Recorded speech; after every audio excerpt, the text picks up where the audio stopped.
Hi everyone, good morning.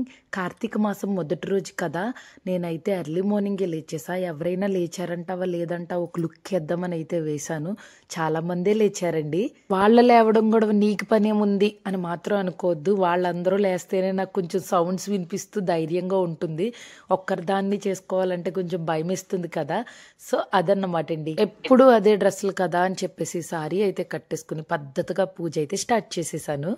ఈ దీపారాధన చేసే అరటి డప్పు ఉంది కదా, ఇది కామన్గా మన ఊర్లలో అయితే ఎక్కడ పడితే అక్కడ ఉంటుంది. వెళ్ళి అరటి డప్పు అడిగి తీసుకొచ్చుకుంటూ పెద్ద అరటి చెట్టే తెచ్చుకుని ఒకరికొకరు పంచుకుంటూ ఉంటాము. బట్ ఇక్కడ నేను కొనాల్సి వచ్చింది. ఏంటోనండి, మన పల్లెటూరులో కామన్గా దొరికే వస్తువుల్ని, ఒకరింటికి ఒకరు వెళ్ళి తీసుకొచ్చుకునే వస్తువుల్ని ఇక్కడ కొనాల్సి వస్తుంది. ఒక్కొక్కసారి నాకు ఇది కూడా కొనాల్సి వస్తుందా అని బుర్ర పీక్కున్న సిచ్యువేషన్స్ చాలా ఉన్నాయి. ఇదంతా పక్కన పెడితే ఈ వీడియోలో నన్ను నేను చూసుకుంటేనే కొత్తగా ఉంది. అండ్ మా ఫ్రెండ్స్ అండ్ రిలేటివ్స్ అయితే దీనికింత భక్తి ఎప్పుడు వచ్చేసిందిరా బాబు అని అనుకుంటూ ఉంటారు. భక్తి అనేది రావడం ఏంటండి, అప్పుడు ఇప్పుడు మనలోనే ఉంటుంది, మనం చేసే పనిలోనే ఉంటుంది. ఆఫ్టర్ మ్యారేజ్ ఆ ఇంటి ఇళ్ళలు కొన్ని చేస్తేనే అందం కదా.